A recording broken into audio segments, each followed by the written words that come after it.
parte más importante de nuestro culto, que es la predicación de la palabra de Dios. Y vamos a leer la palabra de Dios en Ezequiel capítulo 24. Vayamos allá en nuestras Biblias, por favor, al libro del profeta Ezequiel, en su capítulo 24.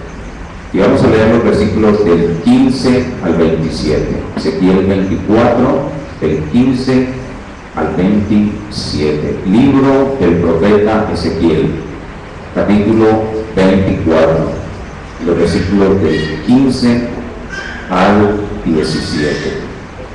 Ezequiel, capítulo 24, versículos del 15 al 17.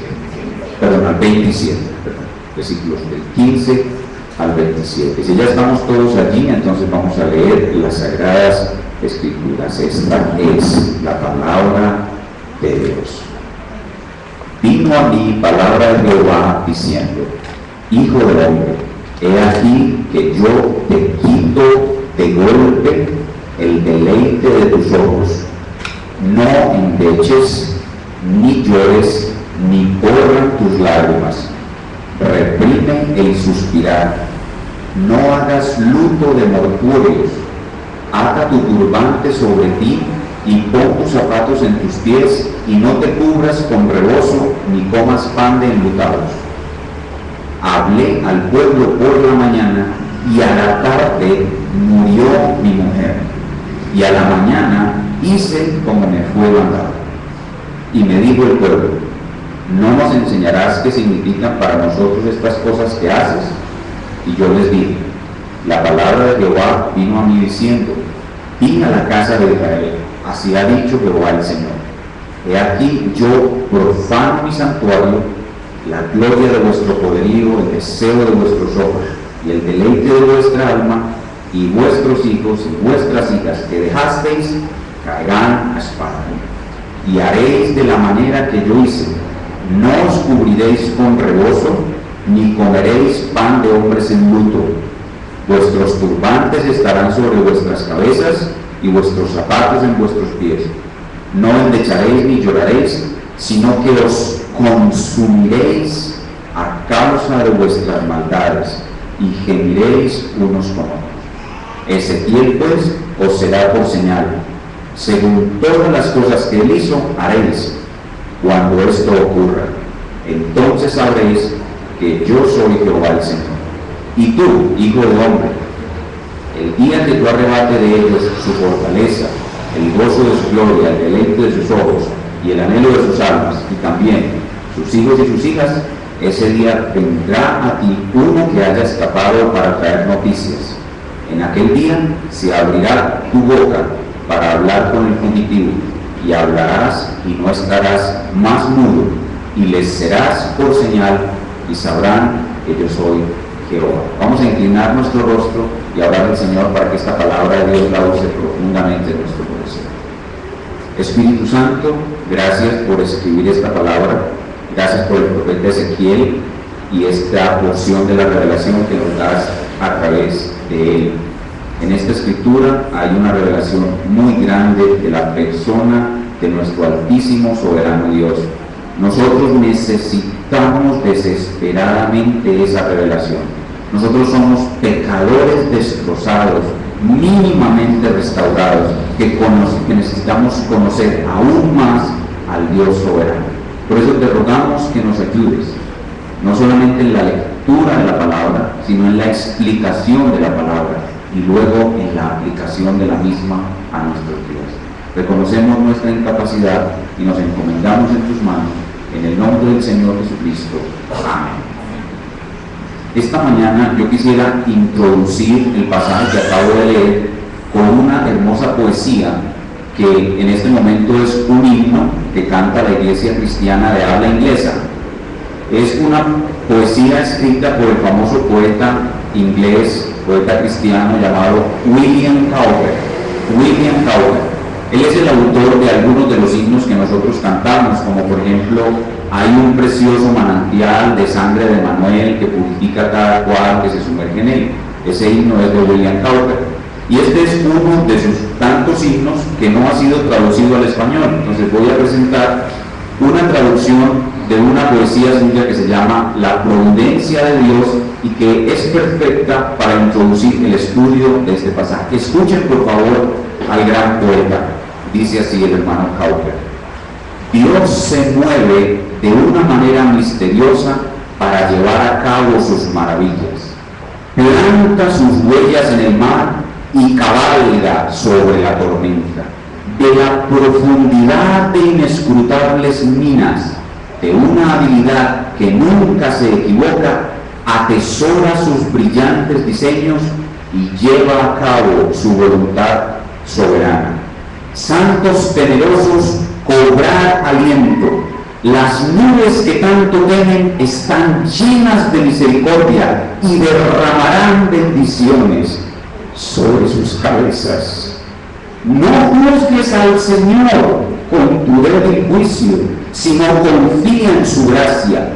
Detrás de una providencia de ceño fruncido se oculta un rostro sonriente.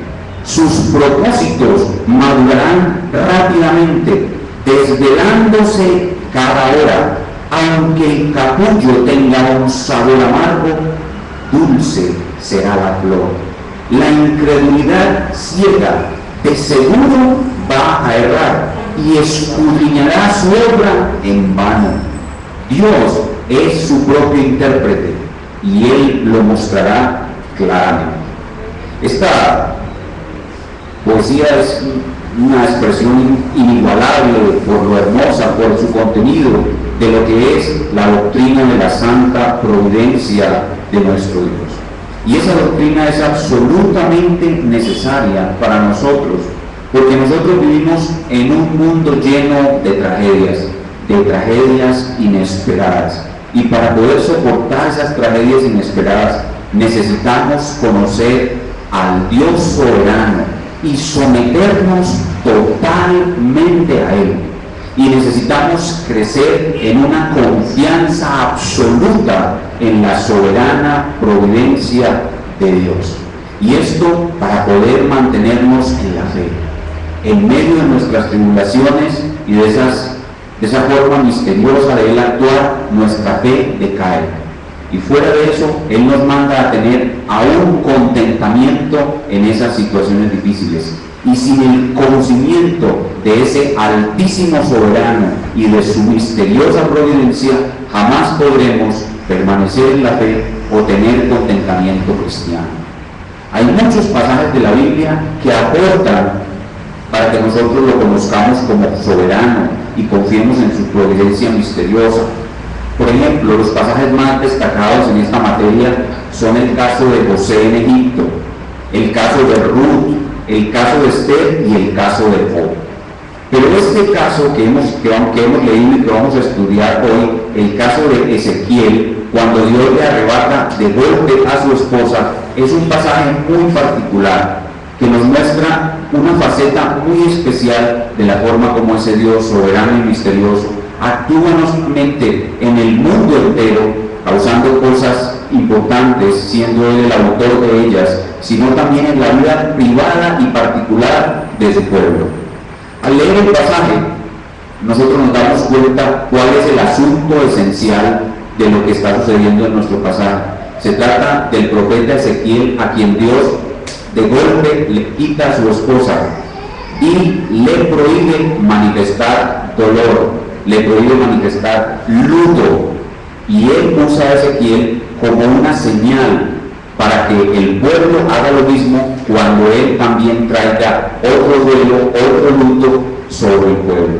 Entonces es muy fácil entender de qué se trata el pasaje. El pasaje se trata de un luto prohibido, y por eso lo hemos titulado al pasaje La señal del luto prohibido, la señal del luto prohibido. Y al estudiar este pasaje vamos a conocer mucho más a ese Dios altísimamente soberano, su misteriosa forma de actuar, y vamos a ser capaces de someternos muchísimo mejor a esa soberanía suya cuando seamos nosotros los afectados por esas misteriosas providencias aflictivas que vendrán a nuestras vidas.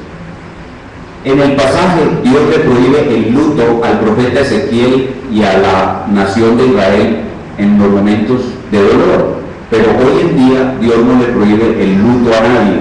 Hoy en día esto no es algo que se deba aplicar a la situación particular de nadie en este día. Esto es una cosa muy particular de ese momento histórico. Pero en el pueblo de Israel, en la nación de Israel, no era raro que Dios le prohibiera el luto a alguien. De hecho, ya en el Antiguo Testamento hay antecedentes de que Dios prohibía a algunas personas en especial tener duelo, tener luto. En el caso de los sacerdotes, Dios prohibía al sacerdote hacer duelo por seres queridos, y también al nazareo. El nazareo era un hombre consagrado a Dios.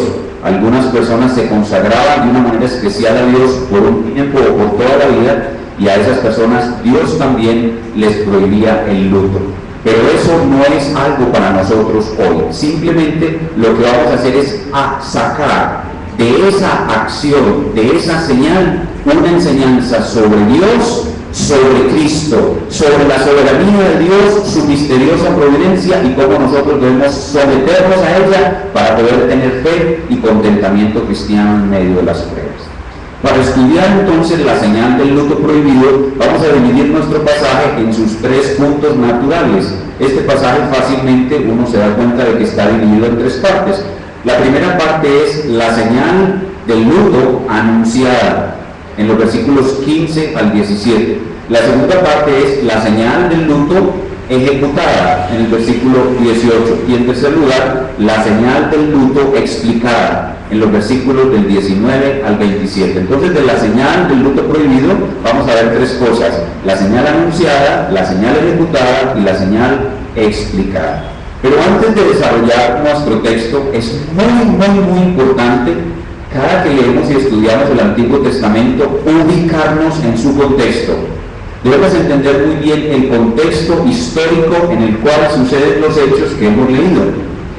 El contexto histórico para este pasaje es el cautiverio babilónico. El cautiverio babilónico. El rey caldeo Nabucodonosor había conquistado todos los reinos de esa parte del mundo, incluida la nación de Israel, y había pasado arrasando por todo y conquistó esa nación. Y en la primera incursión que hizo, tomó a muchas personas cautivas del pueblo de Israel, incluido el profeta Ezequiel, y se los llevó a Babilonia. Pero a muchos otros los dejó en Jerusalén. La profecía que acabamos de leer la da el profeta Ezequiel estando en Babilonia, o sea, estando cautivo, y se la da a sus compañeros de cautiverio, es decir, a las personas que están con él. Pero lo que les está anunciando es lo que les va a suceder, no a ellos, sino a los que se quedaron en Jerusalén. A los que se quedaron en Jerusalén, dentro de los cuales están los hijos y las hijas de los que están cautivos. O sea, muchos fueron cautivos y tuvieron que dejar sus hijos, sus hijas y sus bienes en Jerusalén. Entonces, la profecía de la señal del luto prohibido la da un profeta del cautiverio a sus compañeros de cautiverio acerca de lo que le va a suceder a los que quedaron en Jerusalén cuando el rey Nabucodonosor vaya por segunda vez a Jerusalén, destruya la ciudad y destruya el templo. Ya nos ubicamos en el contexto. Ese es el contexto de nuestro pasaje. Vean, para entender mejor lo que estoy diciendo, el versículo 1 del mismo capítulo 24 dice: vino a mí palabra de Jehová en el año noveno. ¿El año noveno de qué? El año noveno del cautiverio. En el mes 10º, a los 10 días del mes diciembre. Entonces, ahí podemos entender claramente cuál es el contexto de nuestro pasaje. Ahora sí, tomemos uno por uno las partes de nuestro texto. Primero, la señal anunciada, la señal del luto prohibido anunciada. Y vuelvo a leer los versos 15 al 17. Vino a mí palabra de Jehová diciendo: hijo de hombre, he aquí que yo te quito de golpe el deleite de tus ojos. No endeches. La palabra endechar significa lamentar. No te lamentes, ni llores. ni corran tus lágrimas, reprime el suspirar, no hagas luto de mortuorios, ata tu turbante sobre ti y pon tus zapatos en tus pies y no te cubras con rebozo. El rebozo era un trapo, como una especie de pañuelo que cuando estaban de luto los judíos se lo ponían en la cara y se tapaban así hasta el labio superior. Así se hacía cuando tenían un luto los judíos. Entonces lo que el Señor le está prohibiendo a los judíos aquí es usar las señales tradicionales de luto. Las señales tradicionales de luto en nuestra cultura es usar ropa negra y son particulares de cada cultura tiene sus señales particulares. Entonces lo que Dios está haciendo aquí es prohibiéndole a los judíos usar las señales particulares de luto. Cuando había un luto, un duelo, los judíos hacían una cena especial y hacían un pan especial y se lo regalaban a los que estaban sufriendo el luto, y eso se llama comer pan de enlutados. Entonces les dice, no se cubran con el trapo con que se tapan la boca, ni coman pan de enlutados. En otras palabras, cero señales de luto. Muy bien, entonces esa es la señal anunciada. Entonces Dios le anuncia a Ezequiel esta señal con el único propósito de lo que será de anunciarle al pueblo. O sea, Dios hace con Ezequiel estas cosas, Dios le anuncia estas cosas a Ezequiel con el único propósito de anunciarle al pueblo lo que le va a pasar. Es decir, Dios usa al profeta como un tablero. El profeta es un tablero.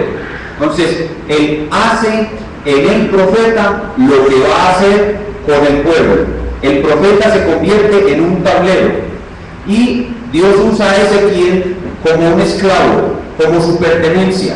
Los amos de la antigüedad tenían tal poder sobre sus esclavos que si el amo determinaba meter al esclavo en una misión peligrosa y que muriera, el amo podía hacer eso, lo podía enviar a esa misión y morir, y que muriera su esclavo. Él tenía derecho sobre la vida de su esclavo. Entonces Dios usa aquí a Ezequiel como un esclavo. Ezequiel le pertenece a Dios, es su esclavo, y Dios usa a Ezequiel como quiere. Solo que no le quita su propia vida, sino que le quita el deleite de sus ojos. ¿Y cuál es el deleite de sus ojos? El deleite de los ojos de Ezequiel era su esposa. Su esposa era una parte de su vida muy especial. Su esposa era un deleite para Ezequiel, y eso es lo que debe ser la esposa. Eso es lo que debe ser la esposa para todos los que están casados. Un deleite, pero no solamente porque sea bonita y porque se deleite en sus caricias y en sus amores, sino porque integralmente para ella, para Ezequiel, ella era un deleite. Y este es un buen cumplido que los esposos deben aprender a darle a sus esposas. Decirle, mi amor, tú eres el deleite de mis ojos. Entonces, ese es un buen cumplido. Pero aquí lo importante de este pasaje es que hay una similitud entre lo que experimentaba Ezequiel hacia su esposa, y estamos seguros que Ezequiel era un buen marido, y lo que experimentaba el pueblo de Israel hacia el templo que estaba en Jerusalén. El templo para los judíos era un deleite, pero no un deleite para conocer y adorar verdaderamente a Dios, sino un deleite religioso vano. Ellos habían convertido el templo como una especie de escudo protector, que para ellos representaba la imposibilidad de que otra nación los conquistara. Mejor dicho, el templo para ellos era un agüero. Ustedes recuerdan cuando en la época de los jueces, en la época de Elí, tomaron el arca y lo llevaron al campamento para luchar contra los filisteos. ¿Por qué tomaron el arca y la llevaron allá? Porque ellos simplemente creían que el arca de Dios no podía ser vencida. ¿Y qué hizo Dios? Permitió que tomaran el arca. Bueno, los judíos, después de que Salomón construyó su templo, ese templo era tan hermoso, tan fastuoso, tan glorioso, que ese templo era el deleite de los ojos de los judíos. Pero lo importante de este caso, aparte de que Ezequiel era un buen esposo y se deleitaba en su esposa, es la similitud que hay entre lo que sentía Ezequiel por su esposa y lo que los judíos sentían por el templo.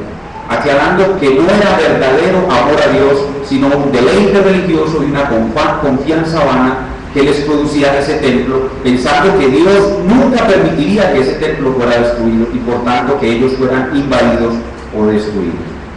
Cuando comenzamos a ver la señal del luto prohibido anunciada, nosotros comenzamos a observar algo misterioso en el proceder de Dios.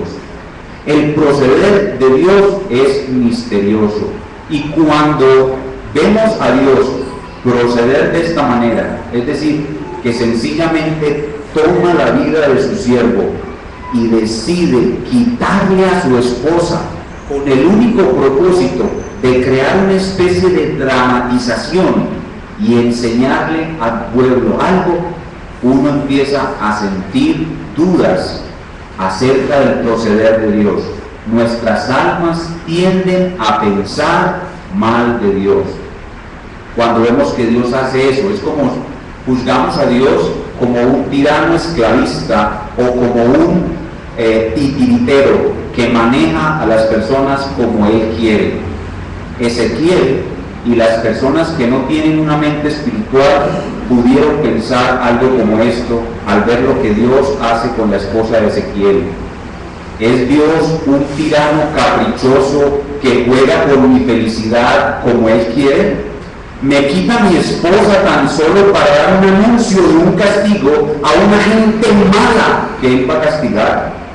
¿No podría Dios anunciarle a esa gente de otra manera lo que les va a suceder sin quitarme el deleite de mis ojos?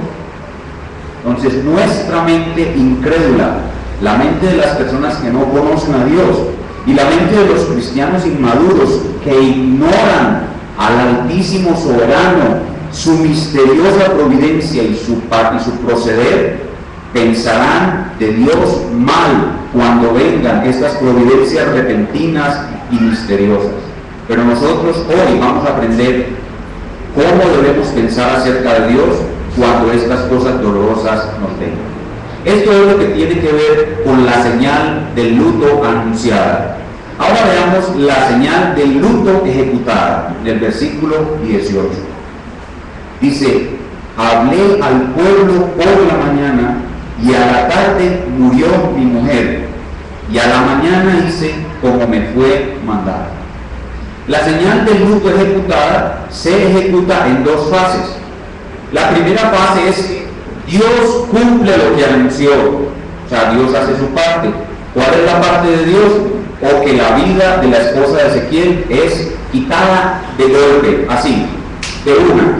Dice Ezequiel: a la mañana le di un sermón al pueblo y llegué a mi casa y mi esposa estaba muerta en la cama. Dios hace su parte. Pero ahora tiene algo tremendamente asombroso y maravilloso, y es que Ezequiel hace la parte que a él le corresponde. A él le correspondía refrenarse del luto y del dolor, y él la cumple perfectamente. Los hebreos entierran a sus difuntos rápidamente, así que si ella murió en la mañana, él la entierra en la tarde y cumple la señal del luto, y entonces la señal del luto ya está en acción. Pero antes de ver la señal explicada, nosotros debemos aquí preguntarnos acerca de Ezequiel. Si en el punto anterior nos preguntamos acerca del proceder de Dios, aquí debemos preguntarnos acerca del proceder de Ezequiel. ¿Qué debemos pensar de Ezequiel? De un hombre que obedece a Dios en una situación de esas. La mente sin Cristo, o la mente del creyente inmaduro que no conoce al Altísimo Soberano, pensará que Ezequiel es un hombre enajenado y sin dignidad, que se deja manipular y se deja afligir de un Dios cruel. Pero los cristianos, en vez de pensar que Ezequiel es un hombre enajenado y sin dignidad, debemos pensar que Ezequiel es un hombre admirable. Es admirable su sujeción al Dios soberano y su dominio propio.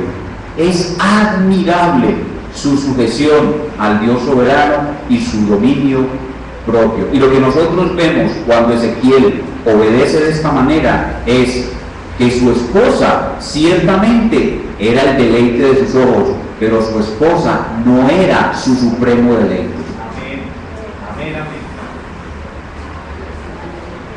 Que el supremo deleite de Ezequiel era Cristo, a quien él aún no veía, pero que con todo su corazón esperaba. Ezequiel esperaba al libertador de Israel, que lo iba a sacar del cautiverio y lo iba a llevar a la gloria prometida a través de los profetas antes que él. El deleite supremo de Ezequiel no era su esposa, era Cristo. Y cuando Cristo es tu deleite supremo, tú puedes obedecer a Dios, aún en la situación más dolorosa de tu vida.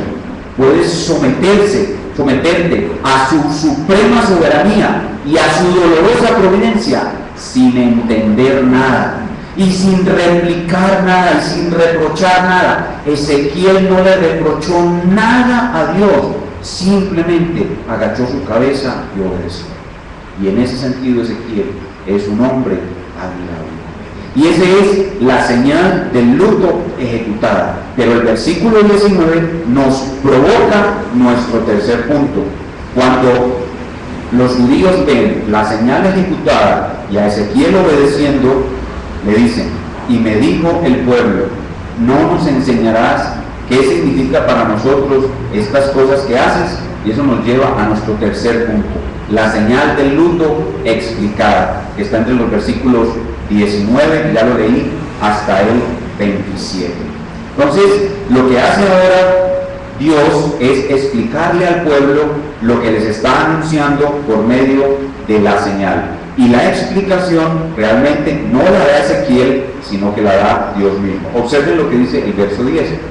Y yo les dije, la palabra de Jehová vino a mí diciendo, o sea que el que va a explicar la señal no es Ezequiel, sino Dios mismo. Esto es lo que Dios les dijo: di a la casa de Israel, así ha dicho Jehová el Señor, he aquí yo profano mi santuario, o sea el deleite de los ojos de ellos, el templo, la gloria de vuestro poderío. Miren lo que les decía ahorita, ellos creían que mientras el templo estuviera en pie, ningún ejército los podía derrotar. El deseo de vuestros ojos, lo que ellos los admiraba era todo el oro, todo el costo, todo el lujo, todo el boato que se invirtió en ese templo, y el deleite de vuestra alma, una religiosidad falsa que solo pensaba en el bienestar terrenal. Y vuestros hijos y vuestras hijas que dejasteis caerán a espada. Es decir, así como le vino a Ezequiel la muerte repentina de su esposa, ustedes van a sufrir esto. El templo va a ser destruido y sus hijas van a morir en un solo día. Y ahora la orden que representa la señal es esta: haréis de la manera que yo hice. Ahora sí está hablando Ezequiel. No os cubriréis con ese trapo con que se tapan la boca, ni comeréis pan de hombres en luto.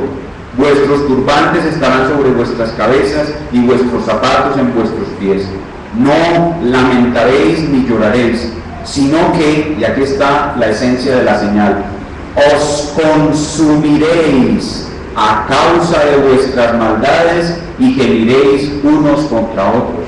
Esto era un castigo. La razón por la cual Dios les prohibía el luto era para que se concentraran en su pecado, para que se dieran cuenta que todo lo que estaba pasando era consecuencia de su pecado. Y por eso les dice: no se ocupen de señales de luto, ocúpense de consumirse de dolor a causa de su maldad, de su pecado. Dice Lamentaciones 3:39, ¿de qué se lamenta el hombre viviente? Laméntese el hombre en su pecado. Entonces eso es la señal. Entonces Dios les dice: así como traje esta pérdida anunciada a Ezequiel, ustedes recibirán una pérdida anunciada. La destrucción del templo, la toma de la ciudad y destrucción de la ciudad, el cautiverio, fue algo anunciado por muchos profetas antes de Ezequiel. Ustedes recibirán la pérdida como él. Él ha perdido solamente a su esposa, pero ustedes perderán el templo, que es el deleite de sus ojos, y sus hijas, sus hijos y sus hijos morirán. Y esto se cumplirá. Y como a él a ustedes también les ordeno, no hagan luto, no hagan señales de duelo, sino consúmanse en su pecado, lamentense de su pecado, desen cuenta que eso le está sucediendo es por su pecado. Y hay algo más, dice el Señor, el profeta Ezequiel quedará mudo, es el versículo 25, dice, y tú, hijo de hombre, el día que yo arrebate a ellos su fortaleza, el gozo de su gloria, el deleite de sus ojos y el anhelo de sus almas, y también sus hijos y sus hijas, ese día vendrá a ti uno que haya escapado para traer las noticias.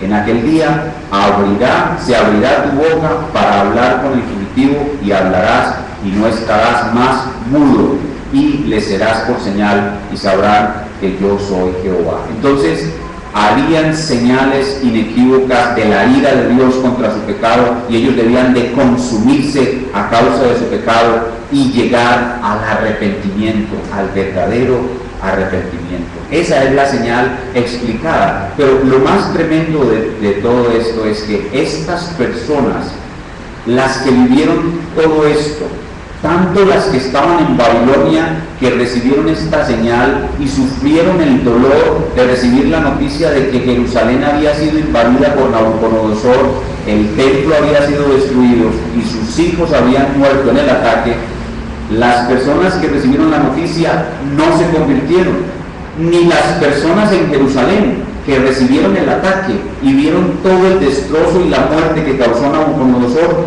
tampoco se convirtieron. Ni se convirtieron por estas señales, ni se convirtieron por tener un profeta mudo, ni se convirtieron por estos sufrimientos, de ninguna manera se convirtieron, y la gran mayoría de ellos fueron destruidas. Pero un pequeño remanente fue salvado por gracia, un pequeño remanente fue conservado por gracia, y ese pequeño remanente, al ver el templo destruido, llegó a tener otro deleite. El deleite de los judíos antes era el templo, pero al ver el templo destruido, ellos pusieron su esperanza en el Mesías, que es el nuevo templo, y ellos cambiaron de deleite. Ahora su deleite no era el templo, sino su deleite era Cristo. Dios destruyó el templo, que era el antiguo deleite vano, para colocar otro templo que es Cristo, y por medio del arrepentimiento y la fe, solo unos pocos, por la gracia, llegaron a tener a Cristo como su verdadero deleite. Esta es la señal anunciada, la señal ejecutada y la señal explicada. Y ahora debemos preguntarnos, ¿cómo nos lleva esto a conocer al Dios altísimo, soberano, y a tener más confianza en la providencia oscura y misteriosa de Dios, para que podamos tener fe y contentamiento cristiano aún en las más duras pruebas? Al observar este pasaje, podemos acercarnos a ese altísimo soberano teniendo en cuenta dos cosas. En primer lugar, cuando esa providencia misteriosa, aflictiva, muy dolorosa, llegue a nuestras vidas, tenemos que cuidarnos de no pensar mal de Dios. Nuestra mente inmediatamente es tentada a pensar mal de Dios. Si nosotros comenzamos pensando mal de Dios en el momento de la aflicción, ese pensamiento malo apagará nuestra fe y no permitirá el contentamiento. Cuando vienen esas providencias aflictivas y repentinas, no debemos pensar mal de Dios. No nos permitamos pensar algo como esto: es que Dios maneja mi vida caprichosamente. Dios juega con mi felicidad, hace conmigo, con mi esposa y con mis hijos lo que quiere. Mire, me quita a mi esposa de un momento a otro. ¿Cuánto tiempo estuve orando por mi esposa? Apenas estoy empezando a disfrutarla y se la llevó. No, Dios, eso es injusto. Si comienzas a pensar mal de Dios, inmediatamente tu fe y tu contentamiento serán destrozados. O te pones a pensar, bueno, y es que Dios no pudo, por ejemplo, haberle anunciado a esa gente de otra manera, sin quitarle a Ezequiel su esposa. Sí, Dios lo pudo haber hecho de otra manera, pero como Él es sabio, infinitamente sabio, Él sabía que esa manera era la mejor manera para su gloria, la mejor manera para Ezequiel, incluso la mejor manera para la esposa de Ezequiel. Y así lo hizo, uno que es altísimo, uno que es soberano, cuya mente es infinita, cuya mente no cabe en tu mente, y por tanto tú no estás preguntándole sus razones, porque no te va a dar cuenta de ninguna de sus razones. Tan solo confía en la ignorancia, tan solo confía en la oscuridad, cuando ignoras lo que Él hace, cuando todo es oscuro, tan solo confía en Él. Piensa que Él es altísimo y soberano y que su providencia es misteriosa. Si quieres, recuerda la poesía de Cowper. Dios se mueve de una manera misteriosa para llevar a cabo sus maravillas, planta sus huellas en el mar y cabalga sobre la tormenta. No juzgues al Señor con tu débil juicio, sino confía en su gracia. Detrás de una providencia de ceño fruncido, esconde un rostro sonriente. Eso es lo que debes hacer. No debes pensar más de Dios en providencias aflictivas y repentinas, porque el pensar mal de Dios va a destruir tu fe y tu contentamiento. Pero, cuando esto te suceda, debes pensar bien, no solamente no pensar mal de Dios, sino que en segundo lugar debes pensar bien de personas como Ezequiel. El sometimiento que presentó Ezequiel a la voluntad de Dios, por dolorosa que ella sea, es necesaria para la fe y el contentamiento. El sometimiento produce fe y contentamiento. La palabra contentamiento y sometimiento van juntas. No habrá nunca contentamiento sin sometimiento. El sometimiento que presentó el profeta Ezequiel es realmente admirable, pero comparado con el sometimiento de Cristo, Ezequiel es tan solo un aprendiz. Pero aún como aprendiz, Ezequiel es admirable. Pensemos en el sometimiento máximo, en el sometimiento que es verdadero ejemplo para nosotros, el sometimiento de nuestro Salvador. A Ezequiel Dios le quitó su esposa, pero en el consejo eterno de redención, a Cristo le fue quitada su gloria, su majestad. Pensemos en la segunda persona de la Trinidad, en esa experiencia de vida eterna y gloriosa. Él deja todo eso y se somete por completo a la voluntad de su Padre, que le quita todo y lo humilla. A Ezequiel se le quitó solamente su esposa, a Cristo se le despoja de todo, y Dios lo humilla y lo somete al más horrible castigo. A Ezequiel solamente se le produjo un dolor en el alma. Cristo fue afligido en cuerpo y alma. Ezequiel era un hombre pecador que por sus pecados merecía cualquier castigo, pero Cristo no merecía ningún castigo y aún así se sometió. Ezequiel es un aprendiz al lado de nuestro Salvador. Por eso el verdadero sometimiento es el que Él presentó. Y por eso, cuando sabemos de estas cosas, podemos decir que solo Cristo puede llegar a ser el supremo deleite de nuestros ojos. Porque al verlo a Él en su sometimiento, sabemos que es necesario el sometimiento. Y lo vemos a Él sometiéndose al Padre y queremos decir: Señor, tú que eras puro, santo, que nunca pecaste y que se te quitó todo y se te humilló de manera tan horrible, fuiste azotado por mi culpa y te sometiste. ¿Cómo no me voy a someter yo a que me quiten mi esposa o mi hijo o mi madre o lo que sea? ¿Cómo no me voy a someter yo al Altísimo Soberano, a quien no puedo entender, pero que me ama con un amor tan grande, que tiene una sabiduría infinita y que hace todo para mi bien? No me voy a resistir, me someto, me voy a someter a ti, que me quites lo que quieras, que hagas conmigo lo que quieras. Tú puedes hacer conmigo lo que quieras. Tú eres mi Dios, mi Creador. Yo a ti me someto voluntariamente. Y me someto viendo a Cristo, el deleite de los ojos. Si Él es mi verdadero deleite, cualquier cosa que me quiten, no me quitan mayor cosa, porque Él es mi verdadero deleite. Me va a doler, va a ser difícil, pero puestos los ojos en quien es mi verdadero deleite, yo podré soportarlo. Y entraré en la escuela de Ezequiel. Ezequiel es un discípulo aventajado de los que se someten a Cristo. Yo seré también como él un aprendiz y aprenderé a someterme al que es más alto que yo y hace conmigo lo que quiere. Pero contrario a los compañeros de Ezequiel, a los aprendices del Señor Jesús, están los creyentes que cuando viene la providencia misteriosa y aflictiva, en vez de someterse, cuando Dios decide quitarles algo, su esposa, su hijo, su trabajo, la paz de su hogar, su salud, en vez de someterse como Cristo y como Ezequiel, lloran y patalean y arman un berrinche diciendo: yo no quiero vivir esto, y comienzan a tener pensamientos desviados acerca de Dios y a pensar que los que estamos en la escuela de Ezequiel somos unos idiotas. Y cuando eso sucede, estás a punto de ser destruido y caer en un hoyo muy profundo. El Señor te sacará de allí, pero es mejor que no caigas. Es mejor que guardes tu pensamiento y en vez de hacer un berrinche, te sometas.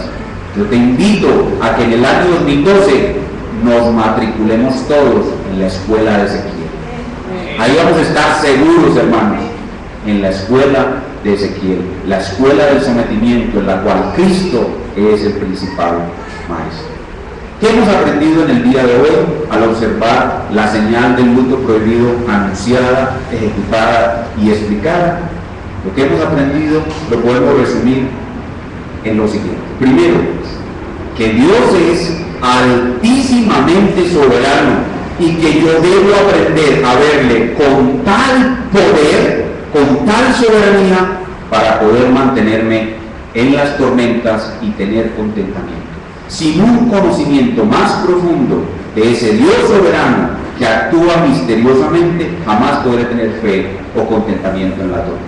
En segundo lugar, hemos aprendido de este pasaje que Dios tiene derecho de hacer conmigo lo que Él quiere. Con mi vida, con la de mi esposa, con la de mis hijos, con la de mi familia, Él tiene el derecho de hacer conmigo lo que quiere. Y mientras menos me demore a reconocer esto, mejor discípulo de Ezequiel voy a ser. Más bien discípulo de Cristo, pero en el salón de Ezequiel, en el aula de Ezequiel.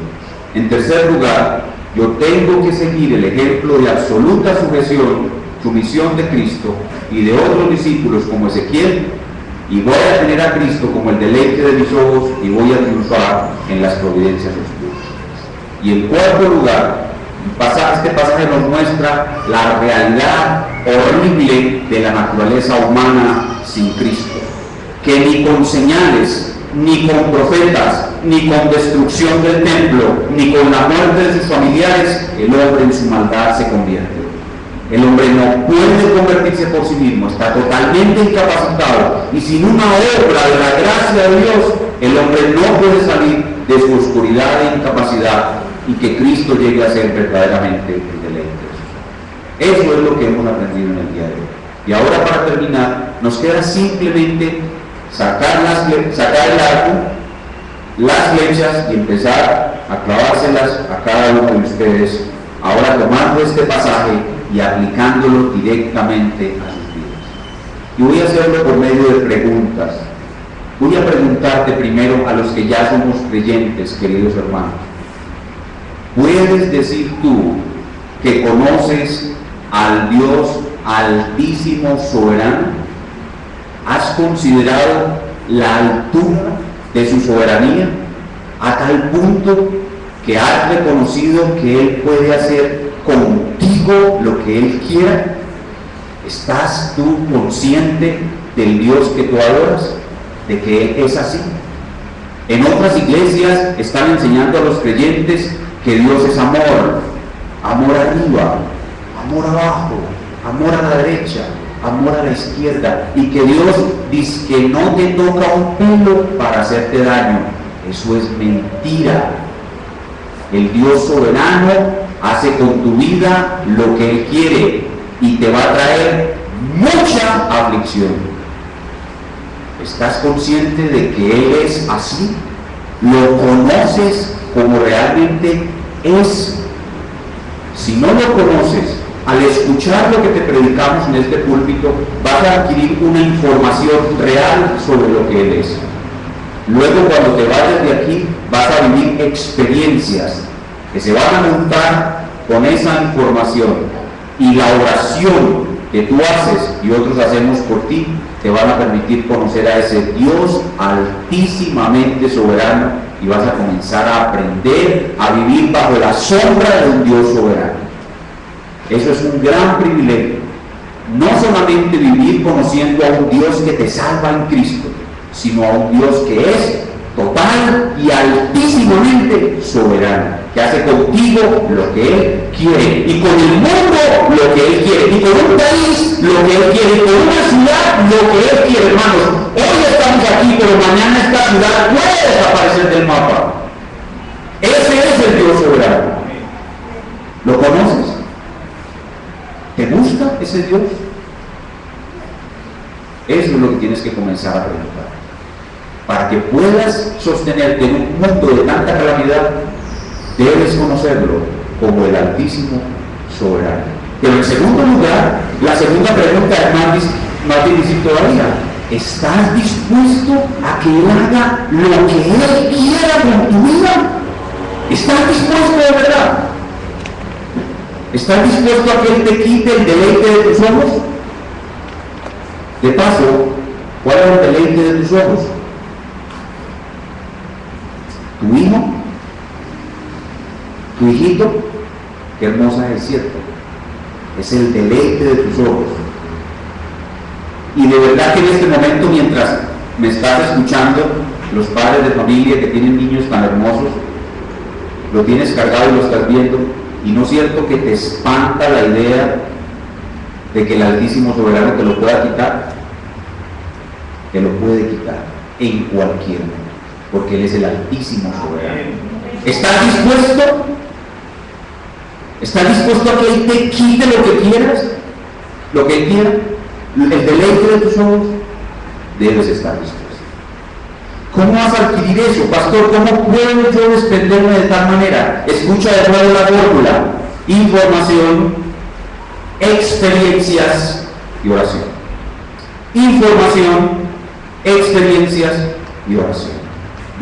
Esas tres cosas las vas a juntar, y tú vas a poder someterte al todo soberano y a estar dispuesto a que Él te quite lo que quiera en el 2012. Yo le pido que no te quite nada en el 2012.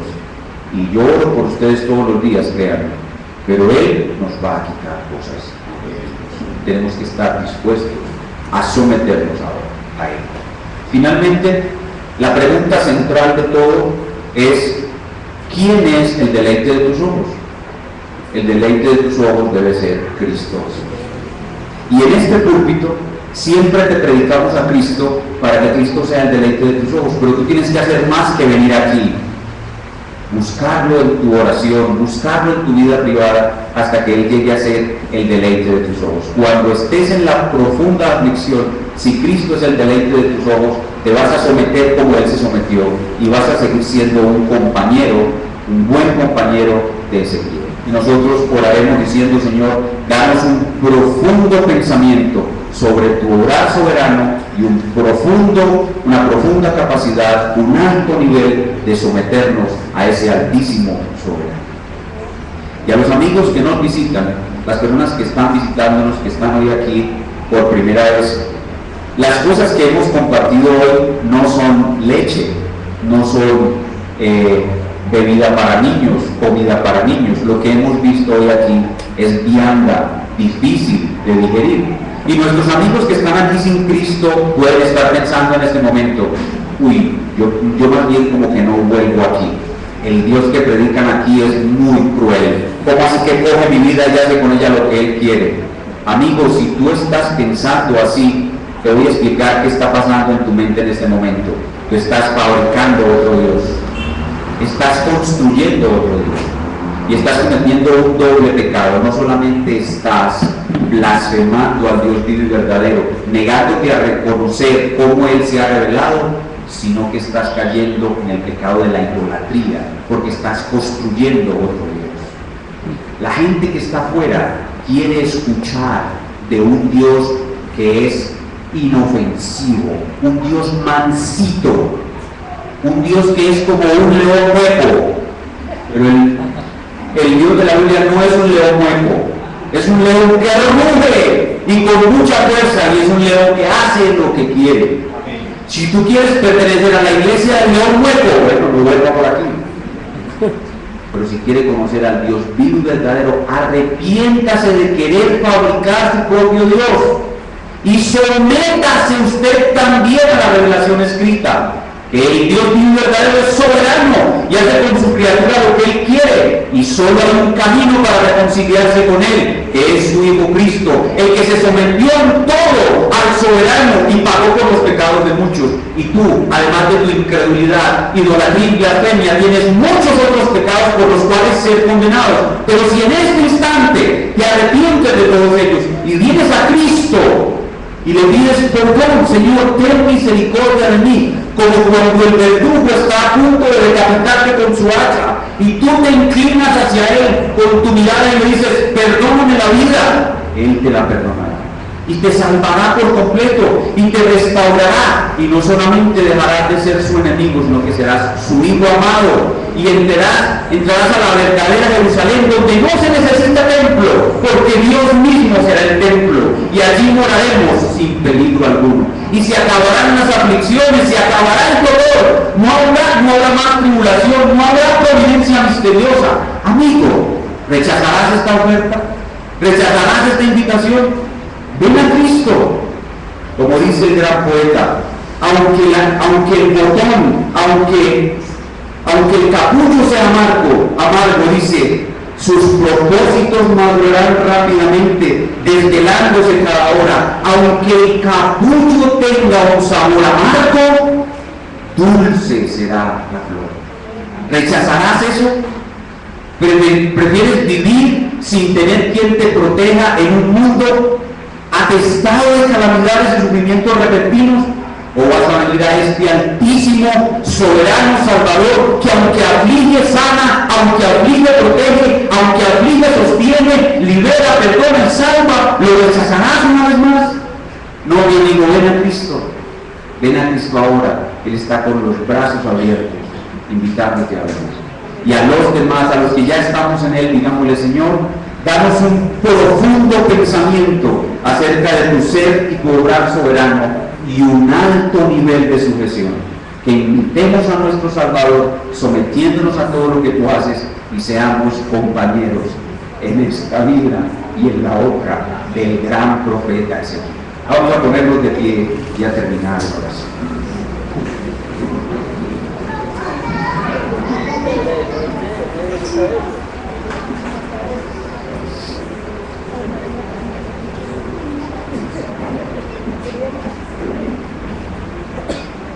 Inclinemos nuestro rostro con reverencia delante del Altísimo Soberano, que hace con nuestras vidas como Él quiere, y reconozcamos que Él tiene ese derecho y que nosotros hoy estamos dispuestos a someternos a cualquier cosa que Él traiga a nuestras vidas. Oremos. Espíritu Santo, has permitido una vez más que la palabra sea expuesta con claridad y manteniendo la centralidad en tu Hijo Cristo, en el Hijo de Dios, en el Hijo del Padre, en Cristo Jesús. Gracias, Espíritu Santo, por exponernos a esta información vital acerca del Altísimo Soberano. Danos un profundo pensamiento de su majestad soberana y de su obrar misterioso, de tal manera que nunca pensemos mal de Él en las providencias aflictivas y repentinas, sino que lo glorifiquemos como el majestuoso soberano, y danos un alto nivel de sometimiento, que nos acordemos por sobre todas las cosas del sometimiento ejemplar de nuestro Señor Jesucristo, y del sometimiento de otros discípulos admirables de Él, como el gran profeta Ezequiel. Que queramos siempre escoger el camino del sometimiento que conduce a la fe y al contentamiento, y tú nos des la gracia de glorificarte en medio de todas nuestras tribulaciones. Hemos comenzado un año nuevo, no sabemos qué nos deparará. Algunos de los que estamos aquí ya hemos sufrido pérdidas. Algunos de los que estamos aquí hoy estamos viviendo luto, pero estamos confiados en ti. Tú nos has sostenido. Tu diestra de poder que hiere, que causa dolor, también retiene el corazón en la gracia, en la fe, y aún le da gozo, paz y contentamiento. Gracias te damos, Señor, por ser lo que eres, el Altísimo Soberano. Gracias, Señor, por obrar en nuestras vidas hoy a través de esta palabra. Y debemos en este momento orar de una manera especial por los esposos. Señor, esta predicación tiene mucho que ver con ellos, hay aplicaciones directas para ellos, y queremos orarte, Padre, primero que todo, que los esposos cada vez más puedan decir que su esposa es el deleite de sus ojos, pero nunca podrán decir que su esposa es el deleite supremo de sus ojos, porque el deleite supremo de los ojos del esposo es Cristo, pero ellos obedecen a Cristo cuando ven a su esposa como el deleite de sus ojos. Queremos pedirte, Señor, que les conserves la vida. Consérvales la vida a los esposos. Consérvales su vida. No les quites a ninguno el deleite de sus ojos. No se las quites. Consérvales su esposa. Te lo rogamos. También te pedimos que otros que no tienen esposa puedan llegar a tener también el deleite de sus ojos. Concédeles a los hermanos que no tienen esposa el llegar a tener el deleite de sus ojos, y permite que ellos también tengan en Cristo el deleite supremo, y por amor a Cristo y para glorificarle, cuiden y traten a sus esposas como el deleite de Dios. Padre, gracias porque nos consuelas en todas nuestras tribulaciones y aflicciones. Al verte como soberano, no solamente nos sometemos a ti, sino que sabemos que en ti hay consuelo, y nos ayudas y nos sostienes. También te pedimos por los amigos que están aquí sin Cristo. Hoy hemos pintado un retrato de Dios bíblico, y algunos de ellos no pueden entenderlo. Solamente tú, por tu Espíritu, circuncidas sus corazones, cambias sus corazones, para que ellos puedan entender al Altísimo Soberano, del cual casi no se predica hoy en las iglesias de nuestro tiempo.